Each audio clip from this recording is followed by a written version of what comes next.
मागच्या काळामध्ये कापूस आणि सोयाबीनचे भाव पडले तर आपण निर्णय केला शेतकऱ्यांना मदत करण्याचा।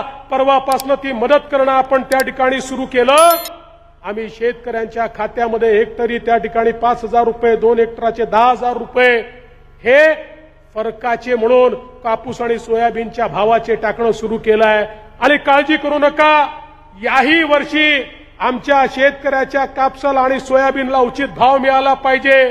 भाव मार्केटमध्ये कमी होतोय पण शेतकऱ्यांचा भाव आम्ही कमी होऊ देणार नाही। आवश्यकता पडली तर आमचे मुख्यमंत्री पुन्हा निर्णय घेतील आणि शेतकऱ्यांच्या पाठीशी उभे राहतील।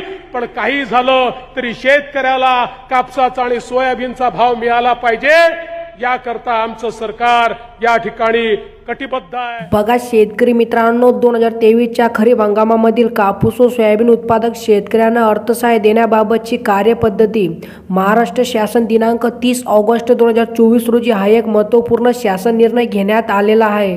आणि मित्रांनो, या शासन निर्णयाच्या माध्यमातून राज्यातील सर्व पात्र शेतकऱ्यांच्या बँक खात्यामध्ये सोयाबीन आणि कापूस अनुदानाची रक्कम जमा होण्यास सुरुवात झालेली आहे। तर मित्रांनो, या ठिकाणी तुम्ही प्रस्तावना पाहू शकता। माननीय उपमुख्यमंत्री तथा मंत्री वित्त यांनी दिनांक 5 जुलै 2024 रोजी सन 2024-25 च्या अतिरिक्त अर्थसंकल्पीय भाषणामध्ये कापूस व सोयाबीन पिकांच्या राज्यांच्या शेती उत्पन्नामध्ये मोठा वाटा आहे। तर मित्रांनो, मागील वर्षी आंतरराष्ट्रीय घडामोडी व अन्य कारणामुळे झालेल्या किमतीतील घसरणीमुळे शेतकऱ्यांना नुकसान सोसावे लागले।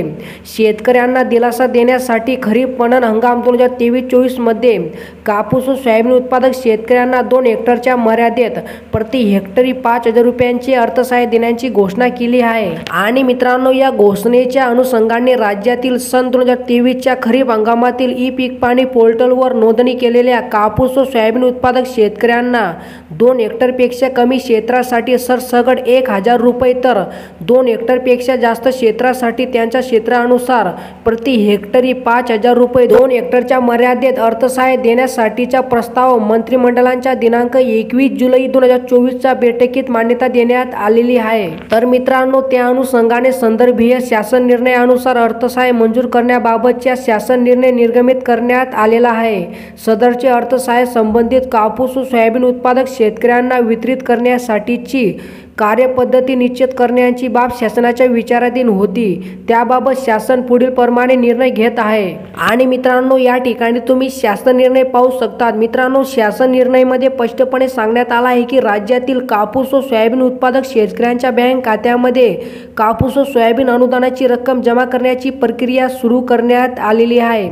तर बघा मित्रांनो, राज्यातील सन 2023च्या खरीप हंगामातील ई पीक पाणी पोर्टलवर नोंदणी केलेल्या कापूस व सोयाबीन उत्पादक शेतकऱ्यांना प्रति पीक 2 हेक्टरपेक्षा कमी क्षेत्रासाठी सरसकट 1,000 रुपये तर 2 हेक्टरपेक्षा जास्त क्षेत्रासाठी त्यांच्या क्षेत्रानुसार प्रति हेक्टर 5,000 रुपये 2 हेक्टरच्या मर्यादेत अर्थसहाय्य वितरित करण्यासाठीची कार्यपद्धती पुढील प्रमाणे निश्चित करण्यात शासनाची मान्यता देण्यात येत आहे। म्हणजे मित्रांनो, 2023च्या खरीप हंगामामधील कापूस व सोयाबीन उत्पादक शेतकऱ्यांच्या बँक खात्यामध्ये कापूस व सोयाबीन अनुदान जमा होण्यास सुरुवात झालेली आहे। मित्रांनो, अशी माहिती राज्याचे उपमुख्यमंत्री देवेंद्र फडणवीस यांच्या माध्यमातून देण्यात आलेली आहे। आणि मित्रांनो, या संदर्भात शासन निर्णय पण घेण्यात आलेला आहे। तर मित्रांनो, अशा प्रकारे ही काय छोटीशी अपडेट होती। जर तुम्हाला ही अपडेट आवडली असेल तो नक्कीच चॅनलला सबस्क्राईब करा, व्हिडिओला लाईक करा। चला मित्रांनो, भेटूया नवीन एका व्हिडिओमध्ये। धन्यवाद मित्रांनो।